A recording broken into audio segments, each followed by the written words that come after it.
सबसे पहली बात कि आपने जब तैयारी करनी है ना प्रॉफ की, तो आपने इस तरह के चैप्टर्स या इस तरह के यूनिट्स को एंड पे रखना है। ठीक है, अगर टाइम बचा तो कर लिया। पहले आपने मेन फोकस जो है ना अपना उन चैप्टर्स पे रखना है जो जिनका आपको पता है कि वहां से लाजमी आना ही आना है। जब आपको पता है कि एक चैप्टर में से इतने चांसेस नहीं है, तो आपने उसकी तैयारी को, या तो अब जिस तरह अभी आप लोग पढ़ रहे हो या अभी पेपर अभी बिल्कुल करीब नहीं है, तो अभी आप इन चैप्टर्स से गो थ्रू हो जाओ और मतलब कि थोड़ा बहुत इनको देख लो, और पास जाके ज्यादा फोकस उन चैप्टर्स पे ही रखो मेजर। और अगर टाइम बचे उस वक्त तो आप इनको भी देख लेना। एनीवेज, ऑल्दो ये यूनिट कोई इतना वो गया गुजरा नहीं है, वैसे ये बहुत इंपॉर्टेंट चैप्टर है हमारे लिए, जैसा फार्मेसी के लिए बहुत इंपॉर्टेंट है, या फिर वैसे रिसर्च के लिहाज से ये चैप्टर यूनिट जो है बहुत इंपॉर्टेंट है। लेकिन क्योंकि हम जो है वो प्रॉफ के लिहाज से पढ़ रहे हैं, तो मैं उस लिहाज से बात कर रही हूँ कि जब आपके वो, क्योंकि आप लोगों का फिजियोथेरेपी में इसका इतना नहीं है, तो इस वजह से। अच्छा, तो ये बीटा इलेक्ट्रम वाली तो मैंने आपको वैसे वीडियो भी भेजी थी, लेकिन मैं इधर भी थोड़ा सा बताना चाहूंगी क्योंकि ये थोड़ा ना यहाँ पे कॉम्प्लिकेटेड सा शायद आपको लगे। तो मैं आपको एक दफा जरा सिंप्लीफाई करके आपके जहन में बताना चाहती हूँ कि ये है क्या इस मैकेनिज्म में। तो बीटा इलेक्ट्रम, एक तो पहले ये बैक्टीरियासाइडल ड्रग्स होती हैं जो एंटीबायोटिक्स होती हैं। अब ये करती क्या है कि नॉर्मली यहाँ पे जिन ऑर्गेनिज्म में सेल वॉल होती है या पेप्टाइडोग्लाइकन होता है, ये स्पेसिफिकली सिर्फ उनमें काम करेंगी। अगर आप किसी और ऑर्गेनिज्म में दे रहे हो जिसमें ये नहीं है, आउटर सेल मेम्ब्रेन जो है या सेल वॉल जो है वो नहीं है, जिसमें सेल वॉल में आउटर मेम्ब्रेन इंक्लूडिंग पेप्टाइडोग्लाइकन आता है, तो वो नहीं है अगर किसी में, तो वहां पे काम नहीं करेंगी, क्योंकि इसका मैकेनिज्म ऑफ एक्शन जो है वो एक्ट ही सेल वॉल पे कर रहा है ऑर्गेनिज्म की। अगर वो ही नहीं होगी तो आपको पता है फिर उस पर काम भी नहीं करेगी। तो अब ऐसे है कि नॉर्मली ये पेप्टाइडोग्लाइकन, आपको पता है इसकी कितनी इंपॉर्टेंस होती है एक सेल की रिजिडिटी उसको मेंटेन रखने में, या फिर उसको बाहर जो डैमेज से बचाने के लिए और सारे उसको प्रोटेक्ट करने में। ठीक है, स्ट्रक्चरली उसको जो है बहुत ये जो है अहम चीज है उसके लिए, सेल के लिए।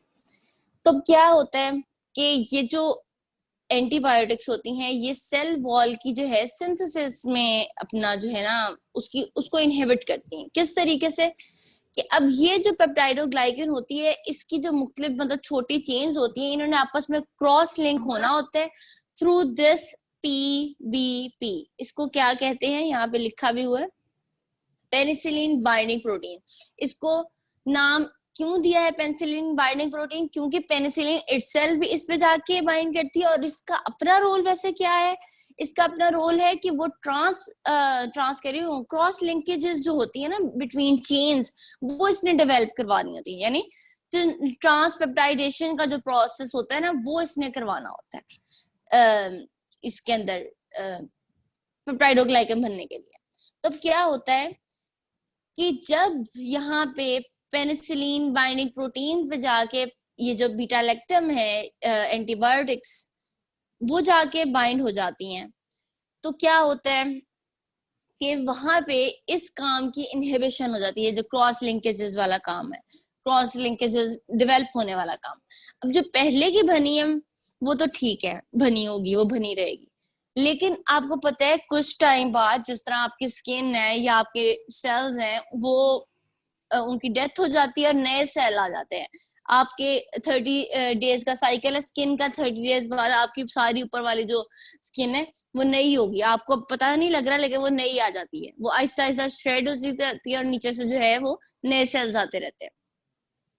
तो इसी तरीके से ऑर्गेनिजम्स के अंदर होता है ये सेल वॉल में भी, कि उसने अगर बनानी है तो पहले वाली वो जो है अपने एंजाइम्स के थ्रू उसको डिस्ट्रॉय करती जाएगी आहिस्ता आहिस्ता, और साथ में नई डेवलप करती जाएगी आफ्टर जो भी उसका टाइम पीरियड होगा उसके बाद।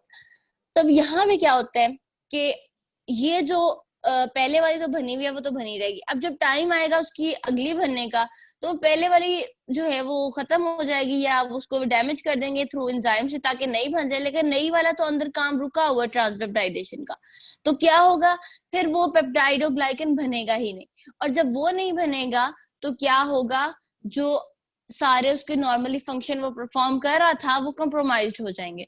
जब वो सारे काम कंप्रोमाइज्ड हो गए तो क्या हुआ कि सेल जो है वो ससेप्टेबल हो जाएगा।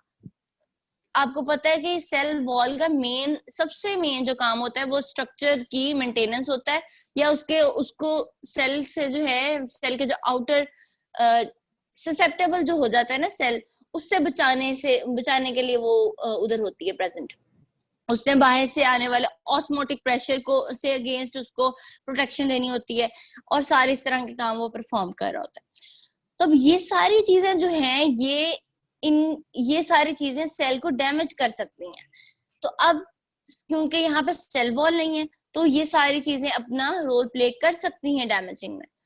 तो अब क्या होगा, ऑटोलाइसेंस जो होते हैं ना, वो कुछ एंजाइम्स होते हैं जो नेचुरली प्रेजेंट होते हैं सेल के अंदर, वो इसको डिस्ट्रॉय करने के लिए, सेल वॉल के पुरानी सेल वॉल को डिस्ट्रॉय करने के लिए और नई बनाने के लिए। तो जब वो काम कर रहे होंगे तो जाहिर बात है पुरानी भी वो रिमूव कर देंगे और नई तो बन नहीं रही, तो सेल जो है वो और ससेप्टेबल हो जाएगा। तो इस तरीके से मतलब कि उसके सेल वॉल के स्ट्रक्चर को डिस्ट्रॉय करके ये जो एंटीबायोटिक्स हैं ये उसको सेल को सेल डेथ की तरफ लेके जा रही है। ठीक है, अब क्या हुआ, ये तो नॉर्मल काम हो गया। अब मैंने आपको ये भी बता दी जिसमें ये चीज होगी, पेप्टाइडोग्लाइकन सेल वॉल होगी, उन्हीं ऑर्गेनिज्म में काम कर सकती है। अब क्या होता है कि जिस तरह कुछ अरसे बाद हर ऑर्गेनिज्म के अंदर कोई मैकेनिज्म डेवलप हो जाता है जो बाहर से चीज आ रही होती है उसके अगेंस्ट। इन्होंने क्या किया, इन ऑर्गेनिजम्स ने जिनके अंदर ये काम हो रहा था या ये एंटीबायोटिक्स दी जा रही थी, आफ्टर सर्टेन टाइम वहां पे बीटा लैक्टमेज, जिस तरह यहाँ पे एज आ रहा है, it mean it's an enzyme, वहां पे एक ये एंजाइम जो है उसकी डेवलपमेंट होने लगी इसी जगह पे, पेरिप्लाज्मिक स्पेस में, जहां पे उसने असल में बाइंड करना होता है। पेरिप्लाज्मिक स्पेस पे ये इसके जो होती हैं पीबीपी जो है ना पड़ी होती है, उसकी इंसर्ट हुई होती है साइटोप्लाज्मिक मेम्ब्रेन के अंदर, तो इधर ही वो ऊपर फिर रहे होती है। अब इनका क्या काम होता है, अब जो बीटा लैक्टम को बीटा लैक्टम क्यों कहते हैं, इसको इसलिए कहते हैं क्योंकि इनका केमिकल स्ट्रक्चर देखे ना तो उसके अंदर बीटा लैक्टम रिंग होता है एक, जैसे आपने वो केमिस्ट्री में, ऑर्गेनिक केमिस्ट्री में रिंग्स वगैरह पढ़े होंगे एफएससी में, तो उसमें एक बीटा लैक्टम रिंग होता है। अब ये बीटा लैक्टमेज इस एंजाइम को क्यों कह रहे हैं कि ये उस रिंग को डिस्ट्रॉय कर देता है, यानी उसका केमिकल स्ट्रक्चर को डिस्ट्रॉय कर देता है। तो क्या होता है कि जब आप एक ऑर्गेनिज्म है उसके अंदर ये डेवलप हुआ है ये एंजाइम, यानी उसने अपनी प्रोटेक्शन के लिए ये बना लिया हुआ है। अब क्या होगा, अगर ऊपर से आती भी है, ये पोरन से ऊपर से आती है वो एंटीबायोटिक, और नीचे आके जब पेरिप्लाज्मिक स्पेस पे अपना काम करने के लिए इधर आएगी ना, तो उसको अटैच होने से पहले ही ये एंजाइम जो है डिस्ट्रॉय कर देंगे, उसके स्ट्रक्चर जो है उसको स्ट्रक्चरली अनस्टेबल कर देंगे या अनयूजफुल कर देंगे, क्योंकि उसका जो वो स्ट्रक्चर है वही तो, जैसा मैंने आपको बताया था ना कि एक्टिविटी स्ट्रक्चर एक्टिविटी रिलेशनशिप के बारे में, कि उसमें हम पढ़ ही ये रहे होते हैं कि हमारे जो फाइनल ईयर में सब्जेक्ट है उसमें हम पढ़ ही ये रहे हैं कि उसका आप जो है स्ट्रक्चर से उसका क्या रिलेशन है उसके फार्माकोलॉजिकल एक्शंस पे या उसके फार्माकोलॉजिकल एक्टिविटी पे। तो अब ये जो है, ये जो बीटा लैक्टमेज है, इसका भी देखें कि वो उसके स्ट्रक्चर को डिस्ट्रॉय कर रहा है। जब उसका नॉर्मल स्ट्रक्चर ही खराब हो जाएगा तो क्या होगा कि वो जो है अपनी जो उसकी काम है, जो उसने बाइंड होकर यहाँ पे पेप्टाइडोग्लाइकन को रोकना है उसकी ट्रांसपेप्टाइडेशन को, वो ही नहीं हो पाएगा। ठीक है, अब आगे चले।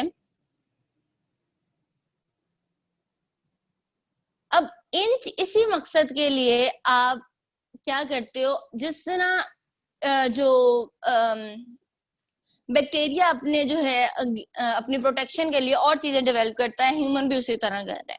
ह्यूमन जो है उस चीज जो बीटा लैक्टमेज बना है एंजाइम, उसके अगेंस्ट भी चीजें देंगे।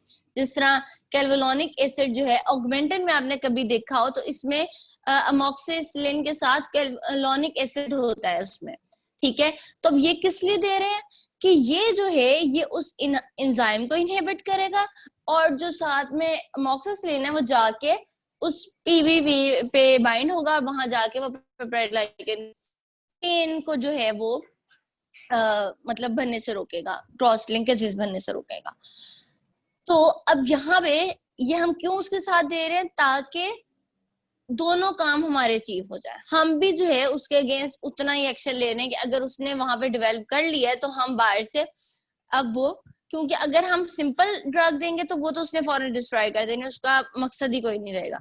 अगर हम ये साथ देंगे तो इससे ये होगा कि वो एंजाइम भी डिस्ट्रॉय हो जाएगा, इनहिबिट हो जाएगा, और साथ में हमारा जो काम है वो नॉर्मली जो होना था वो भी अचीव हो जाएगा इजीली। ये मैक्रोलाइड और कौन सी थी एक और, टेट्रासाइक्लिन थी और क्लोरमफेनिकोल, इन तीन का मैकेनिज्म ऑफ एक्शन हम पढ़ने लगे। आपको पता है कि जब भी ट्रांसलेशन का प्रोसेस होना होता है तो क्या होता है, राइबोसोम पे मैसेंजर आरएनए आते हैं, ठीक है, और वो 30 सब यूनिट पे जो है उस पे 30S वाले जो है स्मॉलर सब यूनिट जो होता है उस पे आके वो अटैच होता है, और ऊपर से जो 50S वाला है वो आके उसके ऊपर आता है, और उसके ऊपर जो है वो अमाइनो एसिड वाली जो होती है चेन सारी डेवलप हो रही होती है और प्रोटीन्स बन रही होती है, प्रोटीन फॉर्मेशन हो रही होती है। अब क्या होता है कि यहाँ पे जब ये काम हो रहा होता है, आपको पता है कि पहला स्टेप क्या होता है कि यहाँ पे आपके पास चार्ज टीआरएनए होता है। चार्ज उसे क्यों कह रहे हो, क्योंकि उसके ऊपर जो है वो अमाइनो एसिड एक लेके आ रहा है, ठीक है। अब क्या होता है, ये लेके आते हैं, ठीक है, इस पोजीशन पे आके वो अटैच होगा, उसके बाद ये जो है ये इधर मूव कर जाएगा, और यहाँ पे सॉरी इधर मूव करने से पहले ये जो है ये जो चेन थी पूरी बनी हुई इस वाले की जो T5 था, यानी उसने नाम दे दिया tRNA5 और ये tRNA6 इस तरह उसने, यानी जिसपे 5 वाला अटैच है और जिसपे 6 वाला अटैच है। अच्छा, अब क्या होता है, ये 1 to 5 जिसपे पूरी चेन बनी हुई है बड़ी, ये जो है इधर 6 पे ट्रांसफर होगा, और यहाँ पे क्या स्टेप हो रहा होगा, यहाँ पे जो है ट्रांसपेप्टाइडेशन का स्टेप हो रहा है, यानी उसको अटैचमेंट हो रही है यहाँ पे, और वो ट्रांसफर हो रहे हैं सारे अमाइनो एसिड्स, ठीक है। अब यहाँ पे जब ये अटैच हो जाएगा उसके बाद ये जो होगा, ये तो इससे तो रिमूव हो गया ना, जो T5 है इससे ये पूरी 5 अमाइनो एसिड वाली चेन तो फ्री हो गई उससे, अब ये 6 वाले के पास है, या 6 वाली तक की चेन बन जाएगी। तो ये जो T5 वाला होगा ये रिमूव होके साइड पे आ जाएगा, जिसको उसने अनचार्ज कहा है, क्यों, क्योंकि इसके पास कोई अमाइनो एसिड नहीं है फिलहाल। अच्छा, अब जब इस स्टेप के बाद ये वाला जो है फिर ये इस पोजीशन पे आ जाएगा, फिर कोई उधर से और आएगा टीआरएनए जो एक और अमाइनो एसिड लेके आएगा, वो इधर आके बैठ जाएगी। ये आपको पता है सारा ट्रांसलोकेशन वाला काम हो रहा होता है, ठीक है। अब होता क्या है कि यहाँ पे मुख्तलिफ स्टेप्स हैं, जिस तरह आपको आपको नजर आ रहा है, यहाँ पे पहला स्टेप जो है ये जो बाहर से लेके आ रहा है उसकी बाइंडिंग हो रही है, फिर ट्रांसपेप्टाइडेशन का प्रोसेस हो रहा है, ठीक है। फिर उसके बाद जिस तरह यहाँ पे चौथा स्टेप जो है वो ट्रांसलोकेशन का है, जो आपने यहाँ पे देखा है कि यहाँ से वो उठ के इधर को आ रहा है टीआरएन, ठीक है। ये सारे स्टेप है मुख्तलिफ। अब हर इन 3 ड्रग में से कोई ना कोई एक जो है साइड पे जाके अपना इनहिबिट रिएक्शन शो कर रहा होगा, यानी उस स्टेप को इनहिबिट कर रहा होगा। नॉर्मली इस स्टेप को नॉर्मली आपने प्रोसेस देख लिया, अब आप देखोगे ये ड्रग के इन्फ्लुएंस के अंदर इन स्टेप्स पे क्या वो आ रहा है, चेंजेस आ रही हैं। अब देखिए यहाँ पे आके ये बाइंड हुआ है फर्स्ट स्टेप, ठीक है। अब ये जो स्टेप है ये जो है ये ब्लॉक कर दे रहे हैं टेट्रासाइक्लिन्स ने, ठीक है। यहाँ पे अगर हम पढ़ें भी, chloramphenicol and macrolide bind to 50S सब यूनिट एंड ब्लॉक ट्रांसपेप्टाइडेशन। मैंने आपको बताया यहाँ पे जो सेकंड वाला स्टेप है यहाँ पे ट्रांसपेप्टाइडेशन हो रही है, ठीक है। ये जो चेन है ऊपर वाली बड़ी वाली इसने आके इस पे बाइंड होना है, इस प्रोसेस को हम कह रहे हैं ट्रांसपेप्टाइडेशन का प्रोसेस। ये जो प्रोसेस है ये दोनों ड्रग्स M और C जिससे उसने रिप्रेजेंट किया हुआ यहाँ पे, ये 50S सब यूनिट पे आगे बाइंड होती है, जिसकी वजह से क्योंकि 50S के अंदर ये वाला ट्रांसपेप्टाइडेशन वाला प्रोसेस हो रहा है तो वो इनहिबिट हो जाएगा, ठीक है। आगे जो है उसने लिखा हुआ है the tetracycline bind to 30S subunit and prevent the binding of incoming charged tRNA। अच्छा, अब क्या है tRNA जो है अगर वो आएगा ही नहीं यहाँ पे, जो उसकी बाइंडिंग ही नहीं हो पाएगी, तो जाहिर बात है ये फिर आगे वाला ये जो चेन बनने वाला काम है वो ही नहीं हो पाएगा, ठीक है। अब क्या होता है कि ये जो है, जब ये नहीं काम होगा, अब तो आपको पता है कि प्रोटीन जो है वो हर हर मैसेज को आगे सिग्नल करने के लिए या उसके रिस्पॉन्स करने के लिए रिक्वायर होती हैं। जब भी कोई चीज आती है, कोई पैगाम आता है सेल को, तो वो जो है उसने पहले जीन तरफ से वहां से एमआरएनए भरना है, फिर एमआरएनए के बाद ये जो है प्रोटीन सिंथेसिस होनी है, ठीक है। तो अब प्रोटीन सिंथेसिस, अगर वो एंजाइम के, तो एंजाइम वहां पे बनेंगे। अगर कोई सेलुलर स्ट्रक्चर है जो प्रोटीन नेचर है, तो वो बनेगा। अगर नहीं तो कुछ और जो है उस protein as a signal cascade के तौर पे काम कर सकती है, यानी सिग्नल आगे किसी और चीज का सिग्नल देने के लिए। तो मतलब 1000 फंक्शन हो सकते हैं सेल के अंदर जो ये प्रोटीन काम कर रही होगी। तो जब यही इनहिबिट हो जाएगी उस सेल में जाके, तो वो जो सेल है उसकी फंक्शनिंग खत्म हो जाएगी, जो भी उसका नॉर्मल जो होगा सेल। अच्छा, उसके बाद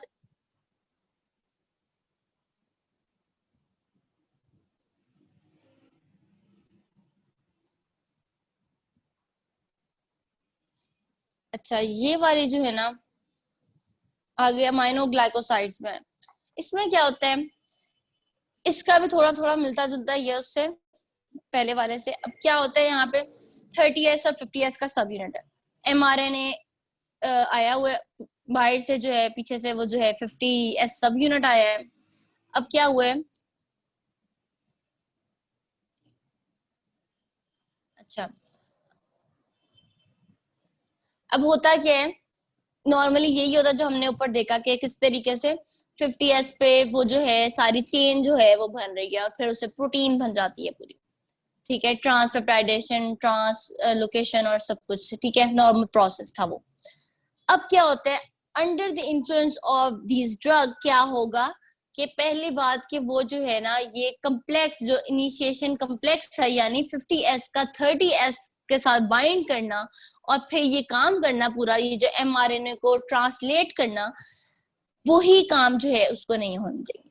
और अगर वो हो जाता है किसी तरह से, या वो नहीं उस जगह पे इनहिबिट कर पाती, तो क्या होगा, यहाँ पे जो है वो जो ड्रग है वो क्या काम करेगी कि वो जो प्रोटीन के जो अमाइनो एसिड मतलब अटैच हो रहे थे ना, जो पीछे से आ रहे थे, उसमें मिसकोडिंग करेंगे। यानी आपको पता है वो कोड होता है, एक स्पेसिफिक कोड होगा उस जो एमआरएनए में होता है, उसके अकॉर्डिंगली अमाइनो एसिड वहां से आ रहे होंगे, टीआरएनए लेके आ रहा होगा और वहां आके अटैच कर रहा होता है। अब क्या होता है कि जब ये वो मिसकोडिंग हो जाएगी, तो जाहिर बात है कोई एक जगह भी मिसकोडिंग होगी तो वो इंटायर मैसेज जो है वो चेंज हो जाएगा, क्योंकि वो एक खास जो है एक खास चीज को रिप्रेजेंट कर रहा होता है। अगर वहां पे थोड़ा सा भी जो है ऊपर नीचे हो जाएगी कोई एक दो अमाइनो एसिड, तो वो इंटायरली कोई और चीज सिग्नल कर रहा होगा, ठीक है। तो अब नॉर्मल प्रोसेस जो है उसका खराब हो जाएगा। एक तो यहाँ पे ड्रग अपना एक्शन शो कर सकते, तीसरा जो एक्शन है, मतलब उसने 3 एक्शन बताए हुए कि ये जो ड्रग है 3 तरह से अपना इफेक्ट जो है कॉज कर सकती है। तीसरा ये है कि वो ट्रांसलोकेशन में जो है उसको उसकी ट्रांसलोकेशन ब्लॉक कर, ट्रांसलोकेशन यही है ना कि वो टीआरएनए जो है उसका एक पोजीशन से दूसरी पोजीशन में जाना जो है, और फिर उसकी ट्रांसपेप्टाइडेशन होती है आगे चल के, तो वो ही ब्लॉक कर देगी, जैसा हमने ऊपर उसका पढ़ा था टेट्रासाइक्लिन का, कि वो जो था ट्रांसलोकेशन ब्लॉक कर रहा था। तो यहाँ पे भी वो उस तरह वो काम भी कर सकती हैं ड्रग्स। तो इस तरीके से अगेन के जो प्रोटीन सिंथेसिस है वो नॉर्मल नहीं होगी।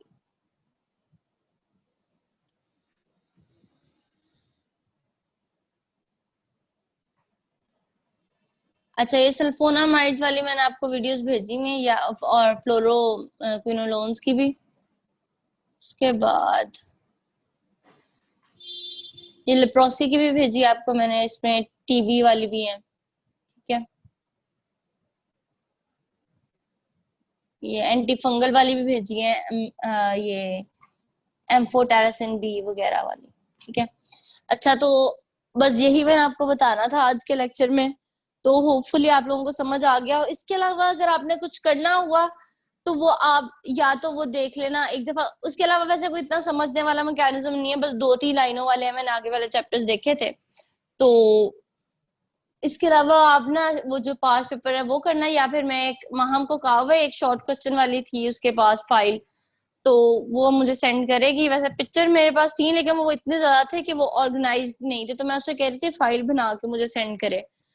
तो वो जिस लड़की से उसने लेनी थी उसने अभी सेंड नहीं की। तो जैसे ही वो करेगी ना तो मैं आपको वो भी भेज दूंगी। तो उसमें भी शॉर्ट क्वेश्चंस काफी दिए हुए हैं पुराने टेस्टों वगैरह के, और इस टाइप का ना कंपाइल किए हुए हैं, तो आप वहां से भी देख लेना। तो बस यही था, और ये लास्ट लेक्चर था हमारा। तो आई होप कि आप सबको अच्छा लगा होगा सेशन, अपना फीडबैक दे देना, और कोई बात पूछनी है तो आप पूछ लें। कि best of luck to all of you. अल्लाह करे सबका बहुत अच्छा अच्छा जो है ना वो पेपर हो जाए, तैयारी भी। और उसके अलावा कोई आपको कंफ्यूजन हो या कोई चीज जो हमने पढ़ा हुआ है उसमें कोई कंफ्यूजन हो, तो वो आप कभी भी एनी टाइम मुझे मैसेज कर सकते हो, कोई मसला नहीं है उसमें, ठीक है।